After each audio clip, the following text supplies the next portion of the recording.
नमस्ते, welcome to निफ्योज online Hindi academy. Panchavati Visharad Purvardh paper 1 Panchavati அந்த லெசனில் இருக்கக்கூடிய சரித்திர சித்திரம் தான் பார்க்க போகிறோம். Page number 262 Sri Saravana publication கைடில் பேஜ் நம்பர் 262 எடுத்துக்கோங்க. पंचवटी के आधार पर शूर्पणखा का चरित्र चित्रण कीजिए. இதில் ஆல்ரெடி ஃபஸ்ட்டு சரித்திர சித்திரன் வந்து லக்ஷ்மண் வந்து ஆல்ரெடி பார்த்தாச்சு. லக்ஷ்மணோட வீடியோ பார்க்கலன்னா அந்த வீடியோ லிசன் பண்ணிவிட்டு நெக்ஸ்ட் இது பாருங்கள். அப்போ தான் உங்களுக்கு கொஞ்சம் அந்த ஸ்டோரியோடைய அந்த கண்டினியூவேஷன் தான் இது. அதனால் உங்களுக்கு கொஞ்சம் ஹெல்ப்ஃபுல்லாக இருக்கும். ஸோ அந்த வீடியோ பார்த்துட்டு இந்த வீடியோ பாருங்கள். பிரஸ்தாவனா அப்படின்னா முன்னுரை. எப்பயுமே நீங்கள் இந்த மாதிரி ஒரு எஸ்ஸேஸ் படிக்கும்பொழுது நீங்கள் முக்கியமாக நோட் பண்ண வேண்டிய விஷயங்கள் என்னென்ன அப்படின்னா, ஒரு எஸ்ஸே இப்போ நான் நடத்தும் போது லிசன் பண்ணுவீங்க இல்லையா, நீங்கள் கூடவே என்ன பண்ணணும்னா என்னென்ன கேரக்டர் வரலாம் வந்து இந்த சரித்திர சித்திரனில் வருது அப்படின்றத எழுதிக்கணும். அது ஃபர்ஸ்ட் திங்கு. ரெண்டாவது என்ன அப்படின்னா அந்த சப்ஹெட்டிங்ஸு. ஸோ சப்ஹெட்டிங்ஸ் வந்து இந்த சரித்திர சித்திரனில் என்னென்ன சப்ஹெட்டிங்ஸ் வருது அப்படின்றத எழுதி வச்சுட்டு நீங்கள் படிக்கணும். ஏன் இந்த ரெண்டு விஷயத்த சொல்கிறேன் அப்படின்னா, கேரக்டர் ஞாபகம் இருக்கும்போது உங்களுக்கு ஸ்டோரி ஆட்டோமேட்டிக்காக ஞாபகம் வந்துடும். சப்ஹெட்டிங்ஸ் வரும்பொழுது அந்த சப்ஹெட்டிங்க்கு கீழே நடுவில் என்ன கண்டென்ட் வரும் அப்படின்றது உங்களுக்கு ஒரு ஐடியா கிடைக்கும். ஸோ இந்த ரெண்டு விஷயத்த நல்லா நோட் பண்ணிக்கோங்க.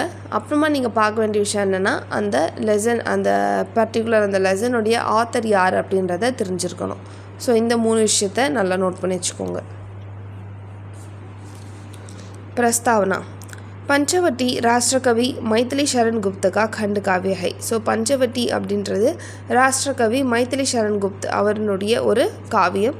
यह रामायण की एक खड़ी है. ராமாயணம் அதாவது ராமாயணத்தில் ஒரு பார்ட் தான் இந்த பஞ்சவटी.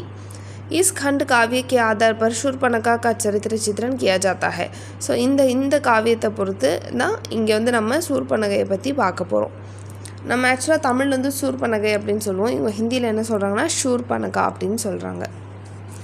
ஃபஸ்ட்டு பாருங்கள், நிடர். டர் அப்படின்னா பயம், நிடர் அப்படின்னா பயமற்ற. ஓகேவா. आधी रात है, निर्जन स्थान है, मगर शूर्पणखा बिना डर के घूमती घामती पंचवटी में आती है. आधी रात அப்படின்னா மிட் நைட், நடுராத்திரி. நிர்ஜன் ஸ்தான் है, நிர்ஜன் அப்படின்னா யாருமே இல்லாத அந்த இடமா இருக்குது. மகர் ஆனாலும், மகர் அப்படின்னா பட் அப்படின்னு அர்த்தம்.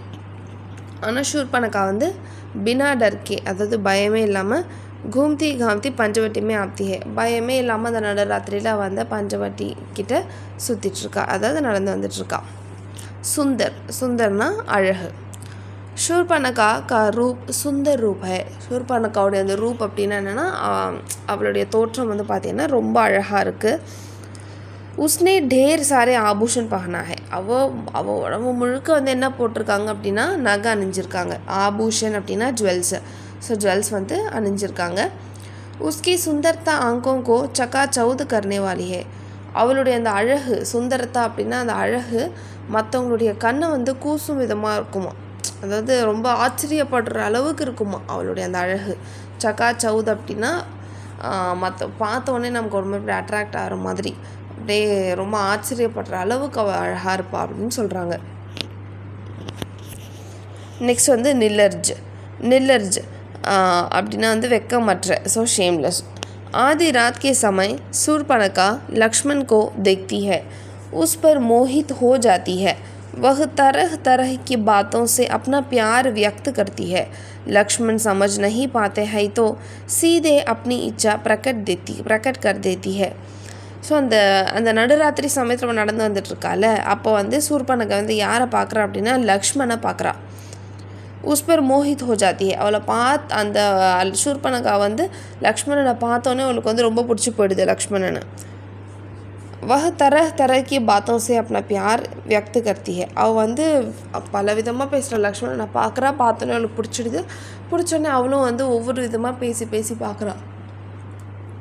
நம்ம இந்த மாதிரிலாம் அதாவது இப்படிலாம் பேசியாச்சும் நம்ம லக்ஷ்மணனை புரிய வைக்கலாம், எனக்கு வந்து ஒன்று ரொம்ப பிடிச்சிருக்கு அப்படின்னு சொல்லி நம்ம இது பண்ணான்னு சொல்லிட்டு அவளும் எப்படியோ ட்ரை பண்ணி பேசுகிறா. लक्ष्मण समझ नहीं पाते हैं तो सीधे अपनी इच्छा प्रकट कर देती है. ஆனால் இவ்வளோ சொல்லியும் வந்து லக்ஷ்மணுக்கு வந்து சூர்பனகா என்ன தான் சொல்ல வரா அப்படின்றது புரியவே இல்லை. சமஜ் நஹி பாத்தே, சமஜ் நஹினா டிடன்ட் அண்டர்ஸ்டாண்டு. அதனால் சூர்பனகை வந்து அவளுடைய ஆசையை, இச்சா அப்படின்னா ஆசையை டேரெக்டாக சொல்லிடுறா. Bracket Ghar தேத்தி ஹேனா she revealed the truth. அவளோட அந்த ஆசையை வந்து அவள் சொல்லிடுறா. ஸ்திரீயும் கா பூஷன் லஜ்ஜா ஹை. அதுக்கு வந்து லக்ஷ்மண் என்ன சொல்கிறார் அப்படின்னா, ஸ்திரீயும் கா பூஷன், அதாவது பெண்களுக்கு அழகே என்ன அப்படின்னா அவங்களுடைய அந்த வெக்கம் ஒரு மாதிரி கேர்ள்ஸ் கிட்ட ஒரு ஷைனஸ் இருக்கும். ஒரு வெக்கம் தான் ஒரு பொண்ணுக்கு அழகு.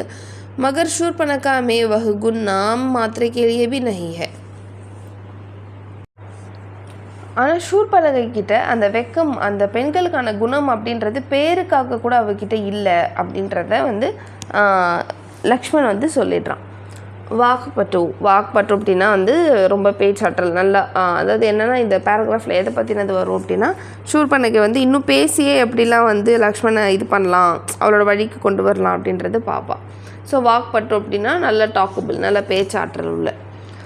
लक्ष्मण शूर्पणखा की हर बात का नकारात्मक उत्तर देते हैं, फिर भी वह बड़ी बुद्धिमत्ता के साथ वाद विवाद करती है.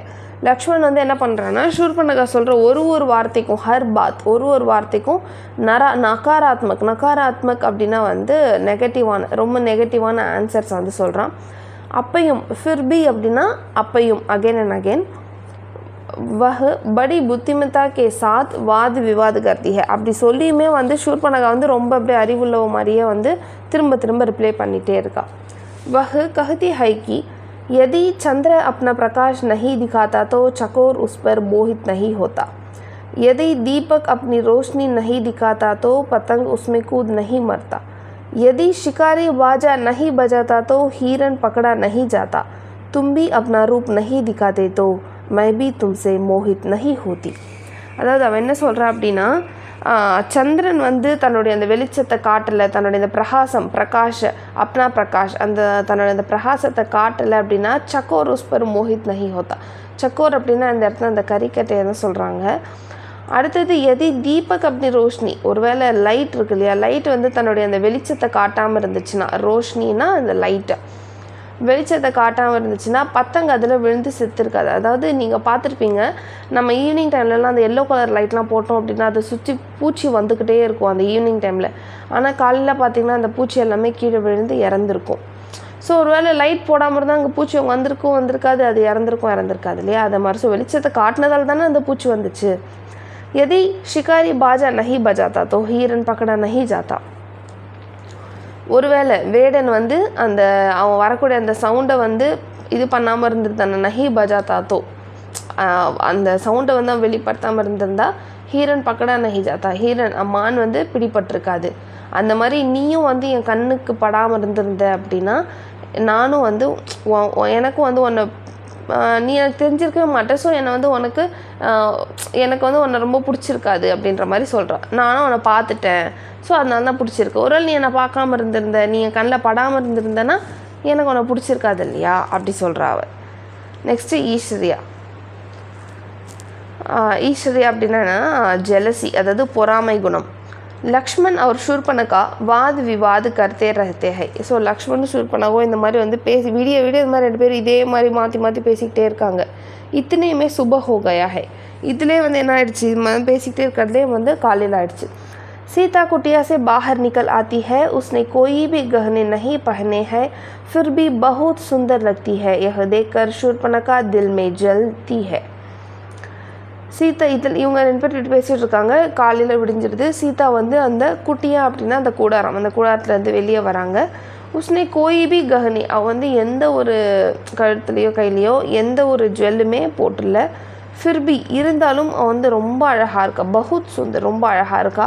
யஹ் தேக்கர் ஷூர்பனகா தில்மே ஜல்தி ஹை. இதை பார்த்தோன்னே ஷூர்பனகைக்கு ஒரே பொறாமையாக இருக்குது. ஐயோ நம்ம இவ்வளோ ஜுவல்ஸ் போட்டிருக்கோம், இந்த சீதா எந்த ஒரு ஜுவல்லு போடாமல் இவ்வளோ அழகாக இருக்காளே அப்படின்னு சொல்லிட்டு இவ்வளோ ஒரே பொறாமையாக இருக்குது.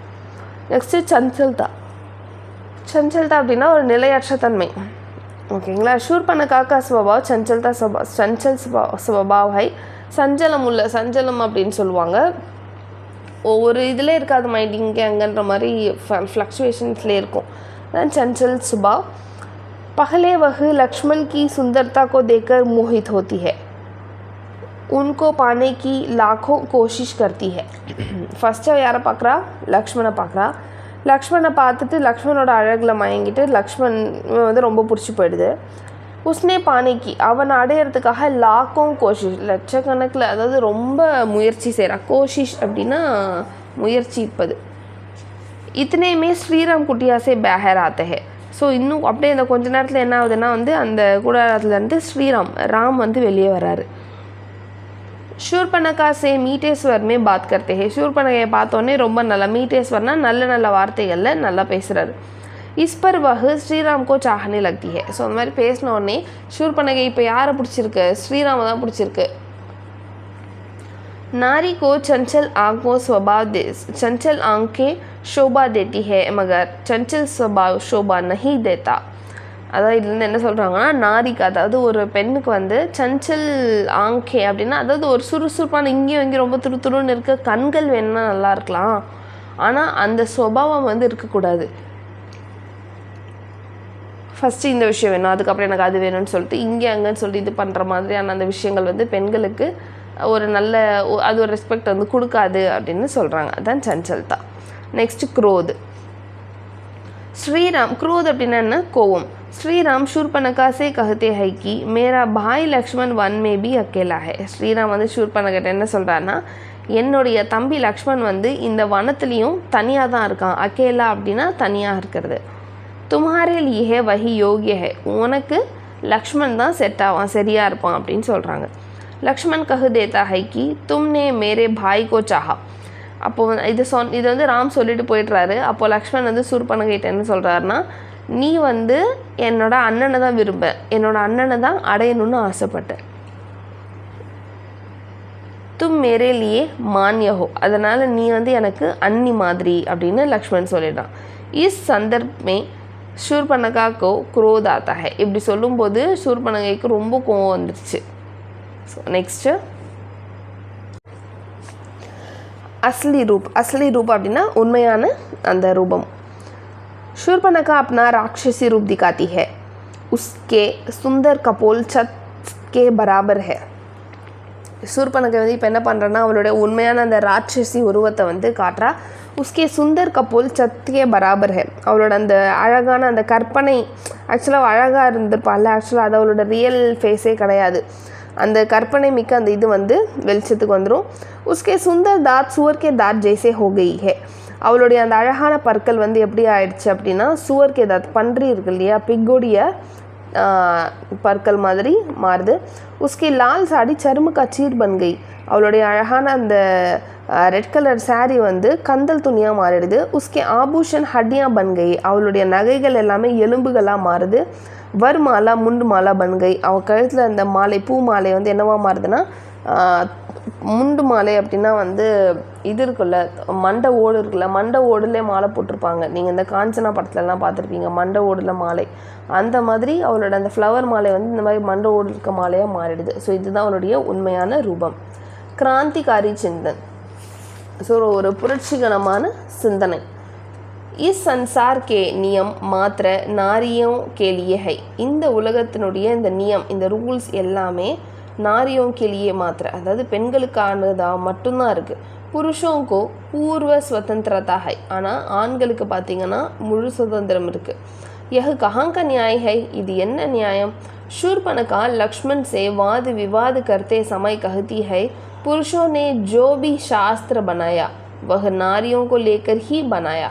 पुरुषों ने अपने लिए सुविधाएं कर ली है. அதாவது शूर्पणखा வந்து லக்ஷ்மண் கிட்ட அந்த பேசிகிட்டு இருப்பாள், அந்த விவாதம் பண்ணிகிட்டு இருக்கும்போது ஒரு விஷயத்த சொல்லுவாள். என்னென்னா புருஷோனே அதாவது ஆண்கள் ஜோபி சாஸ்திர பனாயா ஆண்கள் வந்து என்னென்னலாம் நீங்கள் அந்த சாஸ்திரங்கள் என்னென்னலாம் இந்த கொள்கைகள்லாம் ஏற்படுத்துனீங்களோ வக நாரியோங்கோ லேக்கர்ஹி பனாயா அது எல்லாமே நீங்கள் பெண்களை கொண்டு தான் நீங்கள் அந்த நெறிமுறைகள் எல்லாத்தையும் வந்து நீங்கள் ஃபிக்ஸ் பண்ணியிருக்கீங்க. புருஷோனே அப்படிலேயே சுவிதாயே கர்லி. ஆனால் நீங்கள் ஆண்கள் வந்து உங்களுக்கு தேவையான ஃபெசிலிட்டிஸ் எல்லாமே நீங்கள் பண்ணிட்டீங்க அப்படின்றத சொல்கிறாங்க. ஸோ அதான் அந்த கீழே இருக்க 2 லைன்ஸில் சொல்லியிருக்காங்க. नर कृत शास्त्रों के सब बंधन है नारियों को ही लेकर अपने लिए सभी सुविधाएं पहले ही कर बैठे नर. नर அப்படின்னா ஆண்கள். ஆண்கள் தமக்கு தேவையான எல்லா சாஸ்திரங்களையும் வந்து யாரை பேஸ் பண்ணி தான் பண்ணியிருக்காங்கன்னா, அது யாரை கொண்டு பண்ணியிருக்காங்கன்னா பெண்களை கொண்டு தான் பண்ணியிருக்காங்க. ஆனால் எல்லா ஆண்களும் அவங்களுக்கு தேவையான ஃபெசிலிட்டிஸை அவங்க ஏற்படுத்திக்கிட்டாங்க அப்படின்னு சொல்கிறாங்க. இது ஒரு புரட்சிகரமான சிந்தனையாக இருக்குது அப்படிங்களா. उपसंहार कंक्लूशन शूर्पणखा में स्त्रियोचित गुण एक भी नहीं है. शूर्पणखा கிட்ட அந்த பெண்களுக்குரிய அந்த விஷயம் வந்து ஒன்றுமே இல்லை. हम नारी मुक्ति चाहते हैं. பெண்களுக்கு வந்து சுதந்திரம் தான் வேணும். முக்து நாரி நகி. முக்து நாரி அப்படின்னா இலவசமான பெண்கள், அதாவது ரொம்ப ஈஸியாக எல்லாருக்கும் கிடைக்கிற மாதிரியான பெண்கள் கிடையாது. ஒரு தன்னந்தனியமாக, அதாவது ஒரு இண்டிபெண்ட்டான ஒரு விமன் தான் வேணும் அப்படின்னு சொல்லி முடிக்கிறாங்க. அண்ட் இதில் எதாவது டவுட் இருந்தால் எனக்கு கண்டிப்பாக கீழே கமெண்ட் செக்ஷனில் கேளுங்க. ஸோ நான் ஸ்டார்டிங்லேயே சொன்ன மாதிரி தான் கேரக்டர்ஸ் நல்லா எத்தனை கேரக்டர் வந்திருக்குன்னு பார்த்துக்கோங்க. சப்ஹெட்டிங் நல்லா பார்த்து வச்சுக்கோங்க. ஸோ சப்ஹெட்டிங் பேஸ் பண்ணி தான் நீங்கள் உள்ளே வந்து கண்டென்ட் ப்ரொடியூஸ் பண்ண போகிறீங்க. ஆத்தர் நேம் ஒரு 5 டைம்ஸ் எழுதி பாருங்கள். ஸோ இது அப்புறமா இந்த எஸ்ஸே வந்து ஒரு 2 டைம்ஸ், ஒரு முறை வீடியோ லிசன் பண்ணதோடு இல்லாமல் ஒரு 2 to 3 டைம்ஸ் லிசன் பண்ணிவிட்டு நிறைய முறை எழுதி பாருங்கள். நீங்கள் எழுதி பார்க்கும்போது மட்டும்தான் உங்களுக்கு எக்ஸாமில் நீங்கள் எழுதும்போது உங்களுக்கு நெக்ஸ்ட்டு பாயிண்ட்ஸ் வந்து ஞாபகம் வரும். ஸோ திரும்ப எழுதி பாருங்கள். கண்டிப்பாக டவுட் இருந்தால் கீழே எனக்கு கமெண்ட் செக்ஷனில் கேளுங்க. இந்த சேனலில் உங்கள் ஃப்ரெண்ட்ஸ் யாராவது ஹிந்தி படிக்கிறாங்க அப்படின்னா கண்டிப்பாக உங்களுக்கு ஷேர் பண்ணுங்கள். மறக்காமல் நிஃபியோஸ் ஆன்லைன் ஸ்போக்கன் ஹிந்தி ஃபிசா சலீமுடைய இந்த சேனலை சப்ஸ்கிரைப் பண்ணுங்கள். தேங்க்யூ, தன்யவாத்.